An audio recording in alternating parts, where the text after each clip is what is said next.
안녕하십니까. 김민수의 빨간펜 시간입니다.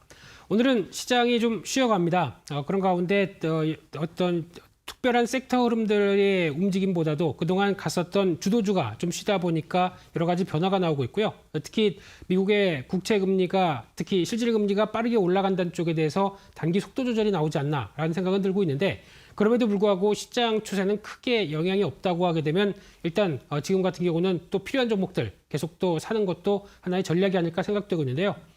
그와 관련돼서 오늘은 최근 들어서 강하게 또 이슈가 되고 있는 쿠팡의 미국 나이스 상장과 함께 여러 가지 종목들의 변화도 나오기 시작합니다. 이런 쪽에서 얻어볼 수 있는 또 투자 아이디어는 없을까라는 쪽에서 이 쿠팡과 관련된 이슈 오늘 자세히 한번 살펴보도록 하겠습니다.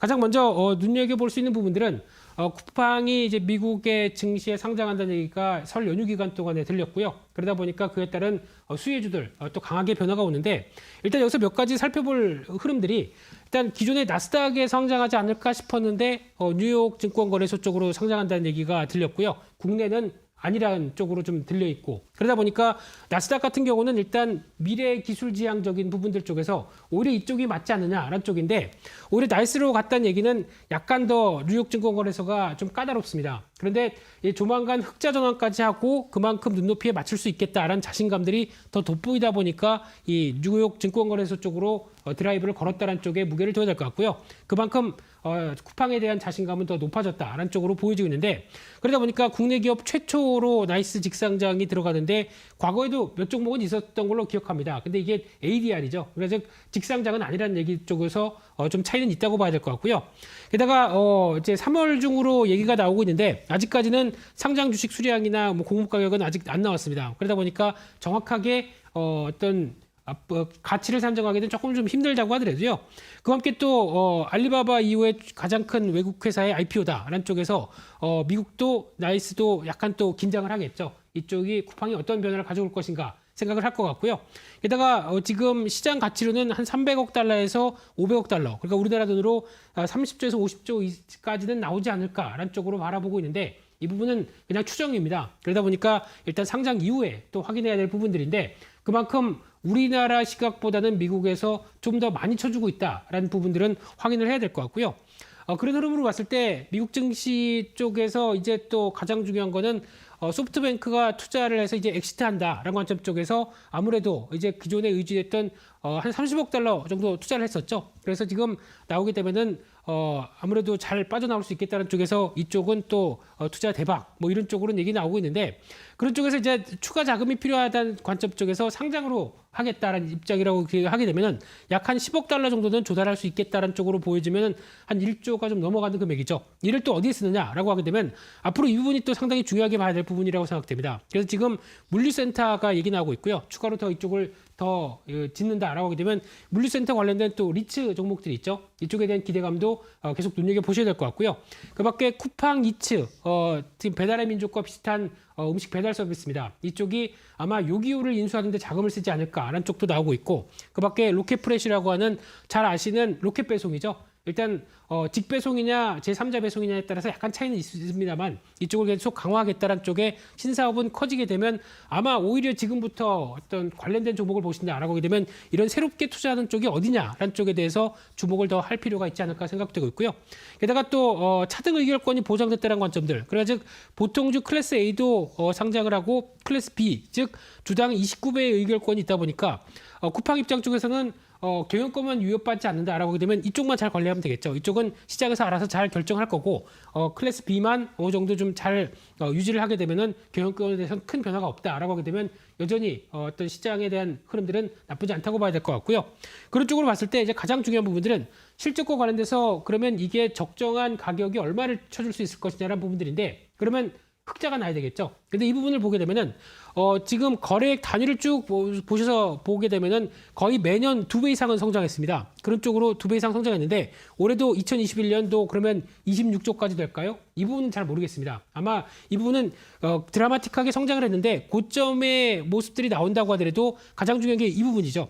판관 비율이 그동안 덩치를 키우다 보니까 적자는 봤다고 하더라도 그 사이에 어느 정도 규모를 확대시켰다라고 하게 되면 판관 비율, 즉 이 부분이 떨어지기 시작하게 되면은 아마 여기서 이 어떤 매출액의 증가분이 서서히 좀 둔화가 된다고 하더라도 이제 충분히 그에 따른 규모의 경제를 실현할 때가 됐다라는 쪽에서 흑자는 올해부터는 나올 수 있겠다라는 쪽으로 바라보고 있는데요.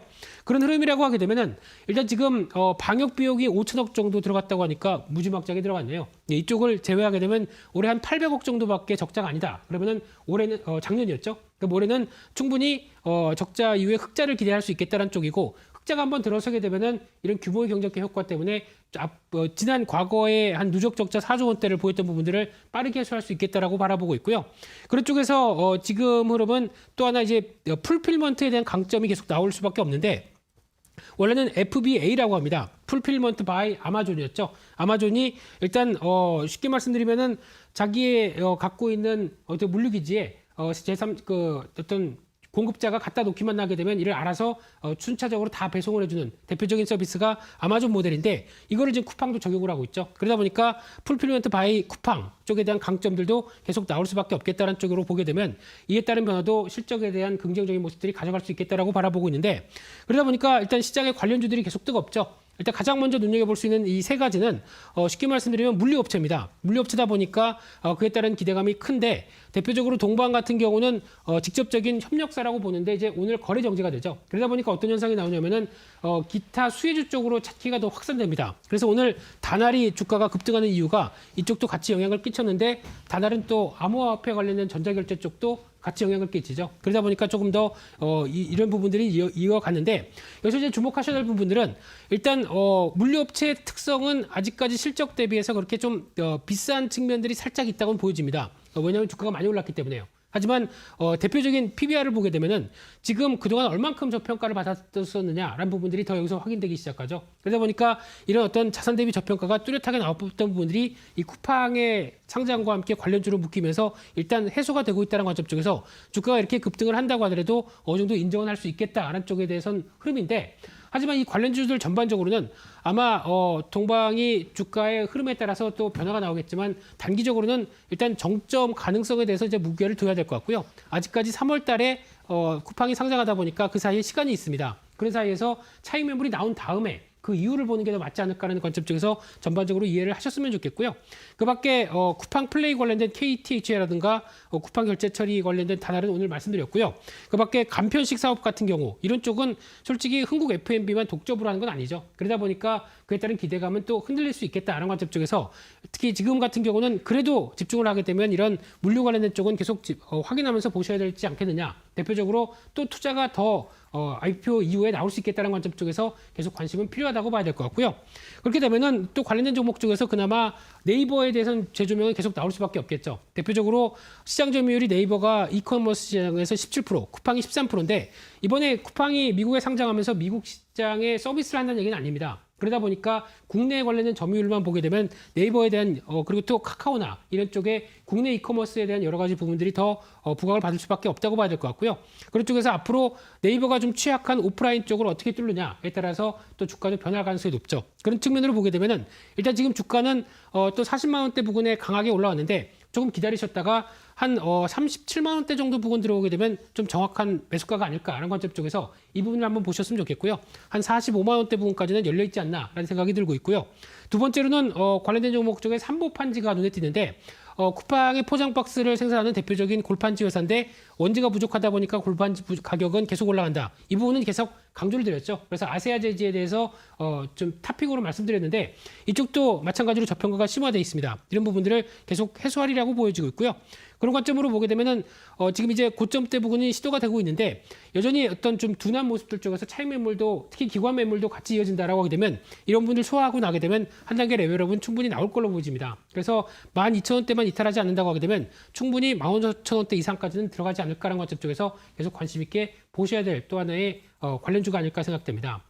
그래서 오늘은 쿠팡 관련된 여러 가지 종목들의 흐름들과 투자 아이디어를 한번 살펴봤는데요. 일단은 개인적으로는 쿠팡이 미국의 뉴욕 거래소에 상장되게 되면 직접 쿠팡을 매매하는 것도 하나의 전략일 수 있겠다는 쪽도 생각해 보시면서 추가적인 흐름들 계속 업데이트 해드리도록 하겠습니다. 그래서 오늘 준비한 내용들은 여기까지서 마치고요. 또 내일 이 시간에 찾아뵙겠습니다. 감사합니다.